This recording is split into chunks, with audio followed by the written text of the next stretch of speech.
Welcome to today's episode of Navigating Nursing School with your nursing tutor. Today, I'm going to be answering the question, should you use flashcards or Quizlet to study in nursing school? Flashcards or Quizlet?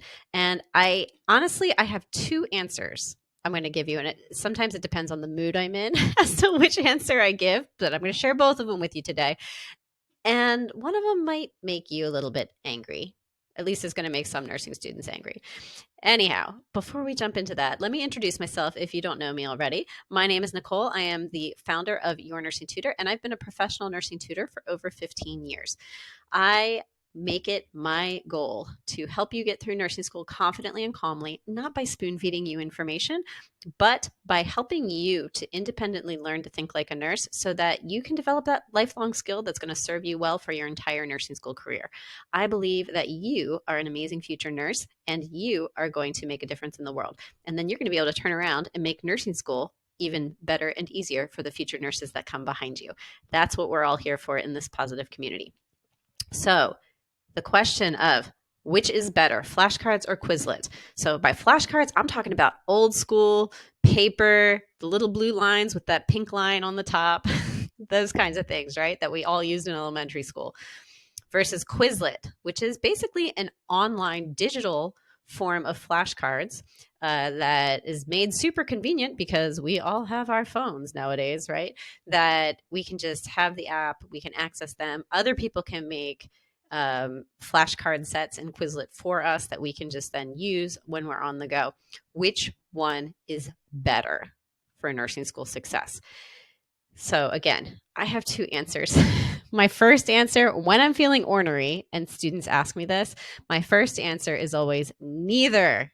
Neither. I hate flashcards. Don't use them. Okay. Yeah, and that's the answer that sometimes makes students mad because they're like, oh, well, whatever. You don't know what you're talking about. Flashcards always work for me. I'm like, fine, then use them. Why are you asking me? Right? Like, if it's working, don't try to fix it. But really, people are probably usually asking this to me because something about studying is not working for you. It feels too hard. It takes too long. You think you know that you've studied something, but then you get to the test and you still fail the test, or at least just are getting borderline grades. Like your grades are not reflecting the amount of study effort you are putting into nursing school. And so if that's your situation, then I offer you my second answer, which is the answer that I usually give my tutoring students and I give everybody when I am not feeling ornery about flashcards. And that second answer is more helpful. It depends. It depends. Is flashcards better or is Quizlet better? It just depends. Like, honestly, it doesn't matter to me if you're going to use flashcards. It doesn't matter to me if you're going to use old school flashcards or Quizlet. Okay. They both are trying to do the same thing, which is rote memorization. And personally, I like old school flashcards. I've tried using Quizlet a few times for different stuff, and I just can't be bothered. Like, I don't like looking at the screen and tapping to turn over the card or whatever. I would rather just have a stack of paper note cards that I wrote myself, because there is some, merit to going through and creating them yourself in terms of learning and remembering. Okay. It's not great. Like, I'm still not recommending flashcards for everything, but there is something to be said for creating them yourself, because the process of creation is in itself a study strategy to help you remember things. So keep that in mind too. But it just depends on what you're studying. Okay. I also like old school paper flashcards because I can see in my deck like how many things I have to study. And as I realize that I have things down cold, I can take them out of my deck and then I just do the rest. I would guess you can probably do that with Quizlet, but now that I'm thinking about it, I don't think I've ever used Quizlet enough to be able to know that for sure. If I could like mark a card as learned, you probably can. I don't know. Maybe somebody can let me know. But, but I like having the physical feel. I'm kind of old school. I like physical textbooks too, by the way. Like, if my school had only offered me digital textbooks in nursing school, I would have gone bananas. Okay. Um, I like having something solid in my hand. And I guess that's just my age showing. I don't know.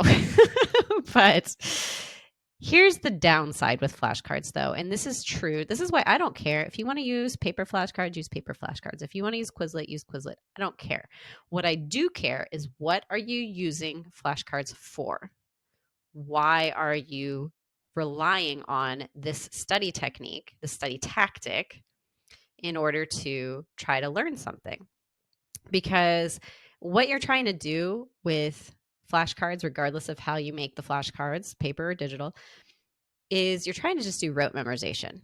Rote memorization. And if you hang out with me for 5 minutes and we talk about nursing school, you're going to quickly learn that rote memorization is the worst way to study in nursing school. Now, it worked for you, most likely, like before nursing school, in your prerequisite classes, a lot in anatomy and physiology. Probably there's a lot of memorization in anatomy and physiology, but there's ways to make that, even that rote memorization, easier. Like, but even classes long before that, you were trained this way in the American education system, if you're in the US, to study by memorization and then regurgitate for the test. So basically, you were told what to study. As long as you studied it, you'd be tested on what you studied, and you're good to go. You're going to pass the exam and pass the class, and everybody's happy. However, nursing school changes the rules without telling you.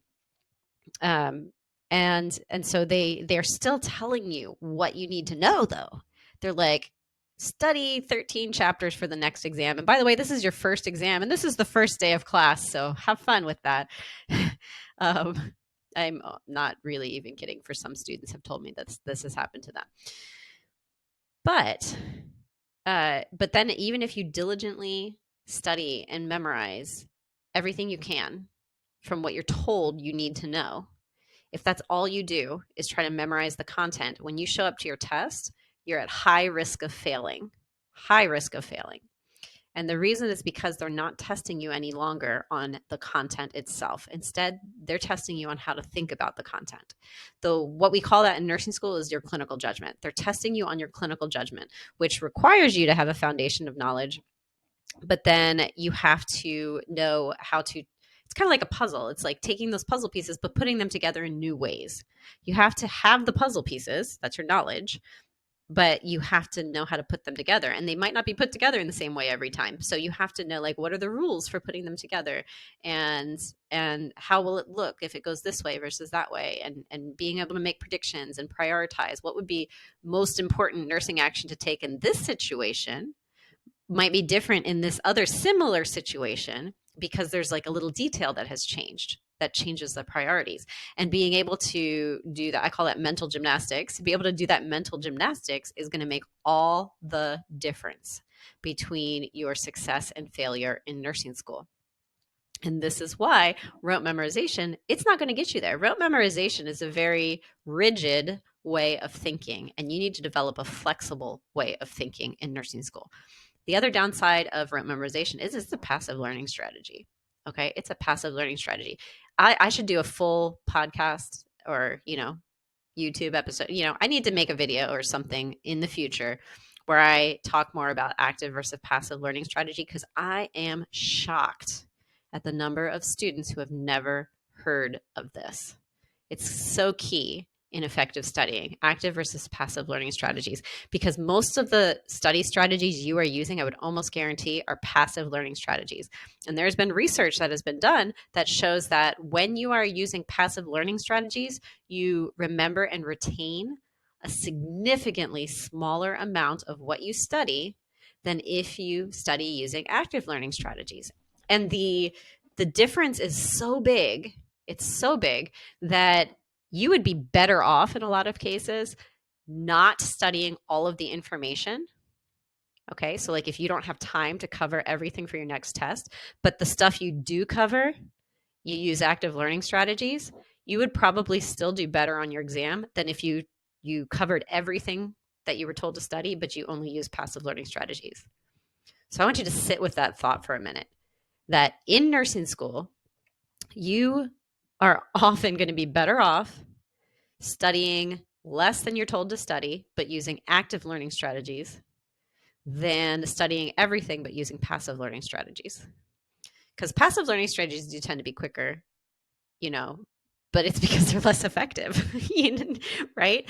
So you don't necessarily want to use them just because they're quick. You want to use something that's effective. I think that's one of the biggest mental barriers that I have to work with nursing students who come to me looking for help. I have to help them overcome that mental barrier because they will hear me talking about something like my silver bullet study system, which it forces you to use active learning strategies. And so it kind of hurts your brain a little bit because it's active compared to passive. Active things are going to take more energy than passive things when you're, and that's true when you're studying too. Also, when you're working out, like it's easier to sit on the couch and scroll TikTok versus getting up and going to the gym, right? One's passive, one's active. But which of the two is going to get you the results you want in your life? And it's the same way with studying. But people will come to me like, oh, well, I don't have time to study with the silver bullet study system. And my response is always the same. I'm like, well, I mean, do you have time to fail nursing school? Like, what is, you're coming because you said the way you're working is not, the way you're studying is not working for you. Then what are you going to do as a result? What are you going to do as a result? Are you willing to make some study changes, even if they're a little uncomfortable at first? And trust the process that has worked for so many nursing students that I have seen work over my 15 years as a professional nursing tutor. So you kind of have to get over that mental block that certain ways of studying take too much time, because I'll tell you this, flashcards are quick. They're quick, they're easy, and they make you feel good because they give you kind of that quick hit of dopamine that social media has gotten us really used to feeling, because it's letting us check off things off our list. Oh, I went through 100 flashcards. Good for you. What do you remember and what did you learn from that? If it's nothing, what did you do for yourself? Okay. So I want to give you my number one rule for whether you can use flashcards or not. Because remember, I said, should you use flashcards? It depends. Most of the time, the answer is going to be no, but here's the rule you can use to test. This is the flashcard rule.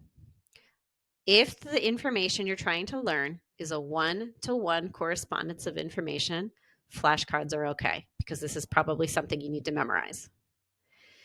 If the information you're trying to learn is a correlation of one to many, do not dare to use flashcards, because you're going to be wasting your time, but you're going to feel like you're doing a lot of study work. And then you're going to be surprised unpleasantly when you get to your exam. So here's some examples.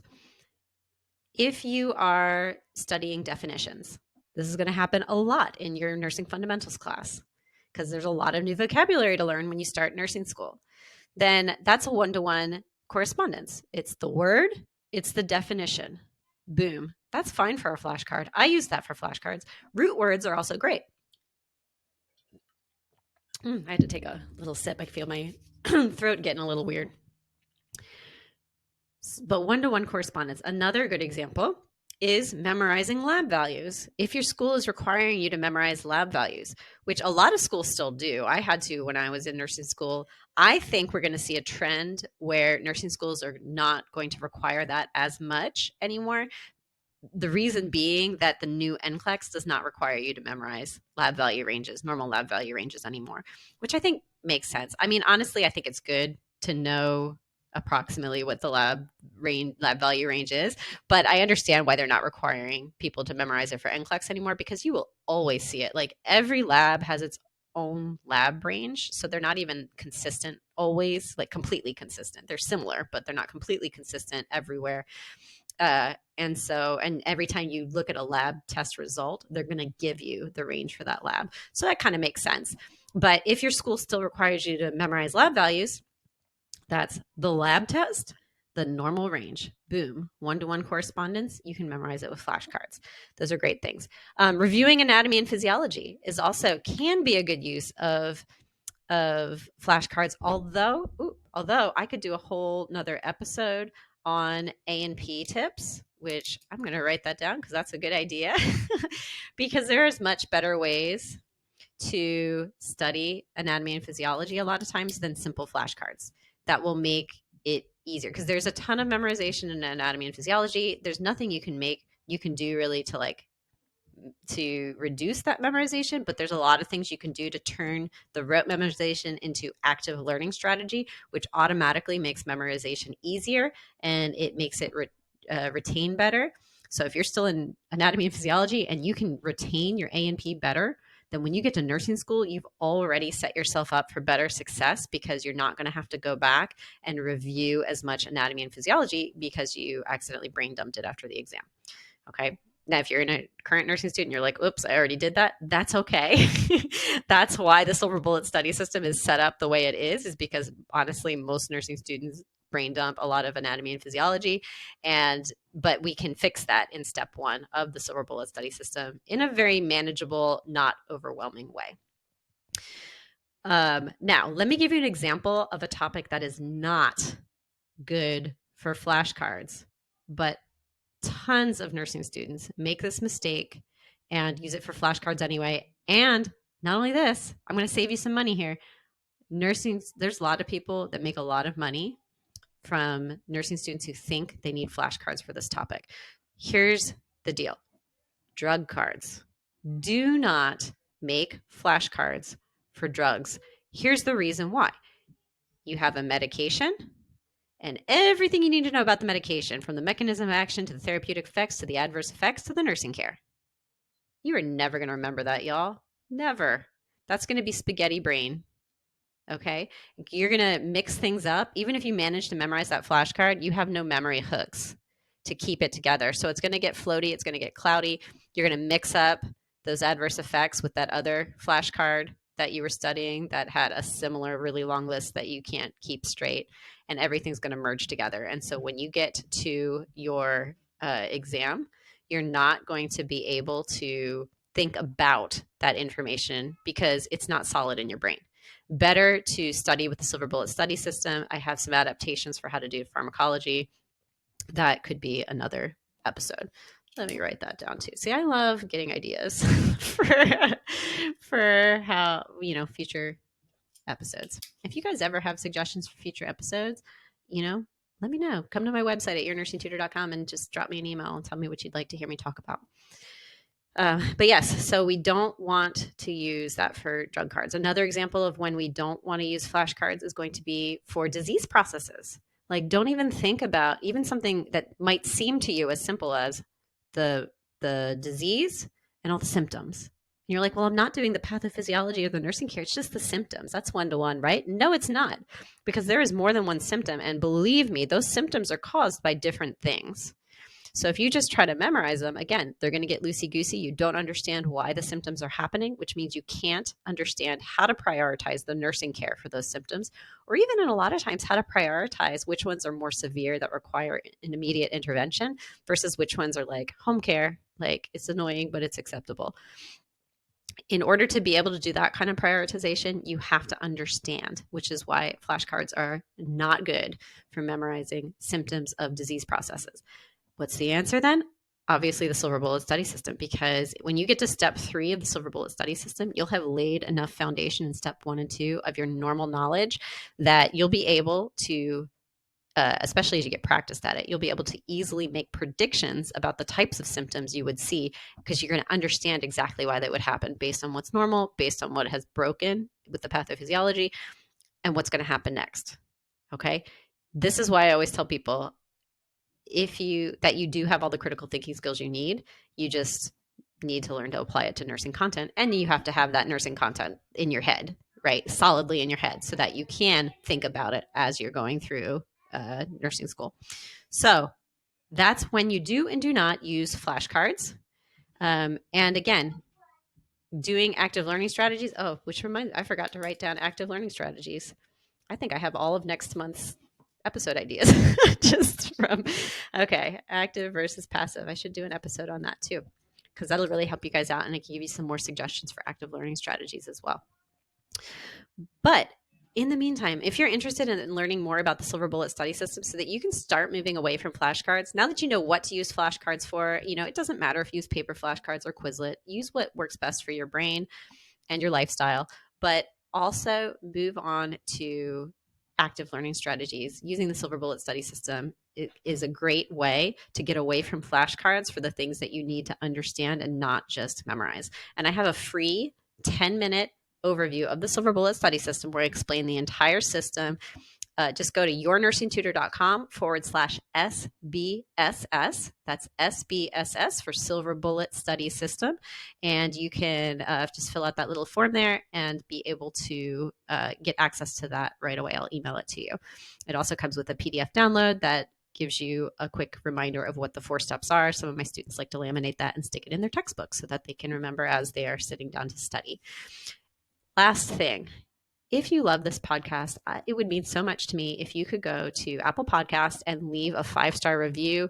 If you want to leave me a comment just telling me what you love about this podcast, I love reading those reviews. I really, really appreciate everybody who takes the time to do that and let me know on the podcast and YouTube video and wherever you're watching this, because it gets kind of lonely just sitting here talking at my computer sometimes. And I like hearing from people and hearing that my words do make a difference and that they're helping you to make nursing school easier and to give you hope and encouragement and practical strategies for how to get through nursing school without losing your mind. So go to Apple Podcast, give me a 5-star review for Navigating Nursing School podcast, and I would love to see that. So until next time, good luck on your nursing school journey.